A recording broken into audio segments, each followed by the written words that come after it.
So, you've got this amazing, world-changing idea for a startup. That's awesome. But let's be real, the world is full of great ideas that never became great businesses.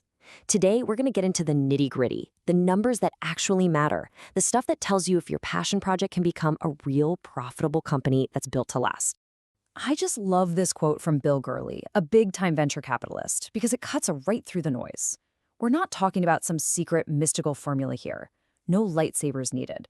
We're talking about practical, powerful tools that anyone, and I mean anyone, can learn to use to figure out if their business is on the right track. And that, right there, is the million-dollar, or heck, billion-dollar question, isn't it? You've got the brilliant concept, but how do you know if it can actually make money and survive? Well, it turns out the answer really boils down to understanding just two key numbers. Okay, let's dive in.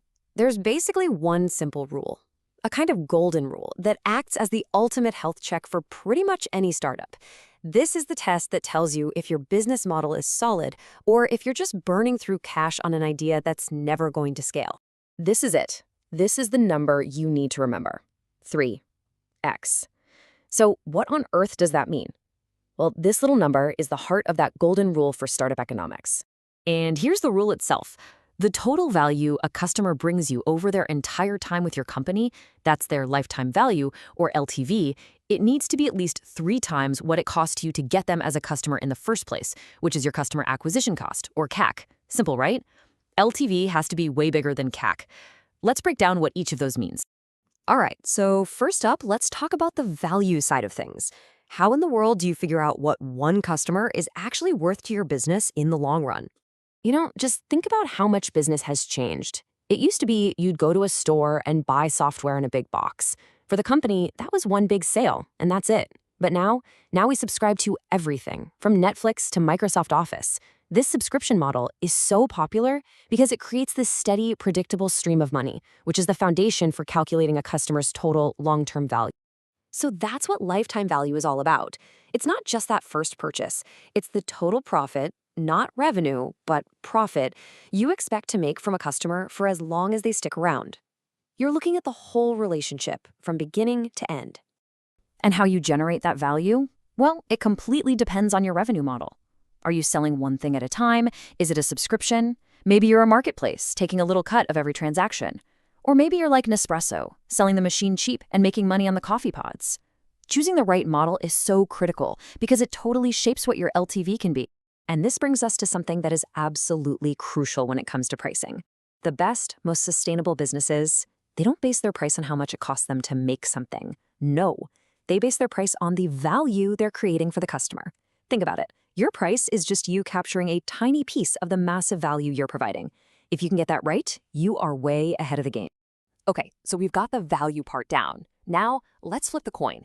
We know what a customer is worth, but how much does it actually cost to get one? This, my friends, is your customer acquisition cost, your CAC. And the formula here is actually pretty simple. You just take all the money you spent on sales and marketing in a certain amount of time, and you divide it by the number of new customers you got in that same time frame. Boom, that's your average cost to get one single customer. But, and this is a big but, be really careful here. So many people mess this up because they only think about their ad budget. Your CAC is so much more than that. It's the salaries for your marketing team, the commissions for your salespeople, the cost of printing flyers, even a slice of your phone bill. You've got to be honest and include everything to get a real number. Okay, so this is where it all comes together. This is where the magic happens. Because LTV and CAC, they aren't just numbers on a spreadsheet. They tell a story about the health and the future of your business. And this chart tells that story perfectly. Look, when you first launch, your cost to get a customer is going to be super high. You're shouting into the void, right? But over time, the goal is to get that cost down while the value of each customer goes up. And that point where the lines cross, that's not just a point on a graph. That's the moment your business proves it can actually work. It's the moment you become sustainable. So, theory is great, but how do you actually apply this to your idea? How do you take this whole framework and make it work for you right now? Well, it really boils down to 3 simple steps. First, you have to pick the right revenue model for the value you're offering. Second, you got to make a guess, an educated guess, of what you think your LTV and CAC will be.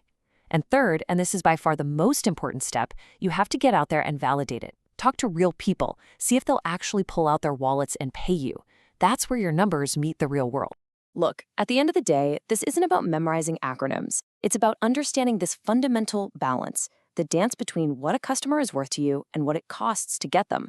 That understanding is the foundation of every single great business, and it's the tool that will help you answer the biggest question of all. Is your business model truly built to last?